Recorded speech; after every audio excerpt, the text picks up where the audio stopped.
Hello guys, संतोष madam की class में आपका स्वागत है। और हम कर रहे हैं क्लास रेडीनेस प्रोग्राम के बारे में बातचीत। और आज हम करवा रहे हैं कक्षा 4 पर, और आज है हमारा 32वां दिन। सबसे पहले हम बच्चों को मॉर्निंग असेंबली करवाएंगे। हम मॉर्निंग असेंबली में बच्चों का उत्साह से स्वागत करेंगे। प्रार्थना सभा सुबह की करवाई जाएगी और इसके साथ ही हल्के शारीरिक व्यायाम बच्चों को करवाएं।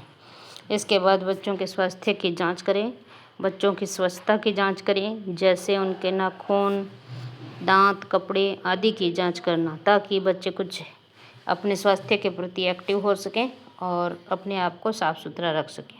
इसके बाद हम करवाएंगे गणितीय गतिविधियाँ। आज हम गणित में बच्चों को करवाएंगे आधा, तिहाई और चौथाई की समझ।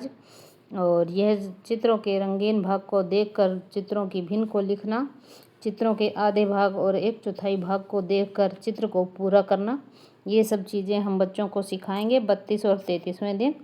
और ये आपको मिलेगी टेक्स्ट बुक के पेज नंबर 108 से 116 तक। यह हमारी दूसरी कक्षा की टेक्स्ट बुक है। इसके बाद हम करवाएंगे गणित का कार्य। बच्चों को स्थानीय भाषा की कविता को कक्षा में सुनाने और साथियों के साथ मिलकर हाव भाव के साथ गाने को कहें। इसके बाद करेंगे डिकोडिंग पर कार्य।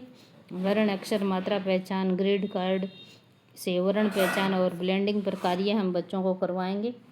बच्चों को वर्णों को मिलाकर और स्वतंत्र शब्द पठन का अभ्यास हम करवाएंगे। बच्चों को शब्दों को मिलाकर और स्वतंत्र वाक्य पठन का अभ्यास कार्य हम करवाएंगे। शिक्षक बच्चों को कक्षा 3 की हिंदी के पाठ्य पुस्तक सरगम भाग 2 के पेज नंबर 229 पर दी गई पठन सामग्री को पढ़वाने के लिए शिक्षक 2-2 बच्चों के जोड़े बनाए। पहले एक बच्चा पढ़े, दूसरा सुने और फिर दूसरा बच्चा पढ़े, पहला सुने।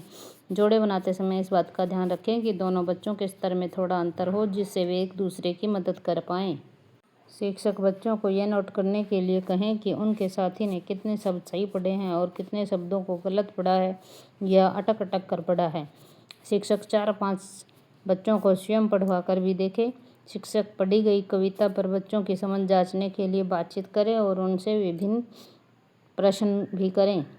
शिक्षक बच्चों की कक्षा 3 की हिंदी की पाठ्यपुस्तक सरगम भाग 2 के पेज नंबर 236 और 237 पर पाठ में मैं सड़क हूँ व्यक्तिगत रूप से पढ़ने को कहें। पाठ पर शिक्षक बच्चों से कुछ समय बातचीत करें। बच्चों को पाठ पर दिए गए सभी प्रश्नों के उत्तर लिखने को कहें। दिए गए अधूरे वाक्यों को भी पूरा करने को कहें। शिक्षक लिखने का कार्य बच्चों को अपनी नोटबुक में करने को कहें। ज़रूरत के अनुसार बच्चों की व्यक्तिगत रूप से मदद भी करें। आज बच्चों को शिक्षक पुस्तकालय लेकर जाए, उन्हें सत्रानुसार अपनी पसंद की किताब चुनने को कहें। उन्हें स्वतंत्र या अपने साथी के साथ मिलकर किताब पढ़ने को कहें।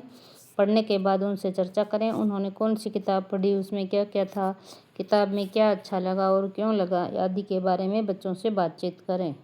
इसके बाद हम करवाएंगे इंग्लिश पर कार्य। और इंग्लिश में आज भी हमें इज़ और आर का प्रयोग बच्चों को सिखाना है। इज़ हम सिंगुलर के साथ प्रयोग करते हैं और आर को हम प्लूरल उनके साथ प्रयोग करते हैं। ये पेज नंबर 83 पर दिया गया है। ये पिछली कक्षा की टेक्स्ट बुक है। यहाँ 83 पेज पर आपको ये सब मिल जाएगा, वहाँ से आप करवा सकते हैं। ओके गाइस, आज के लिए बस इतना ही। Like and subscribe my channel. Thank you.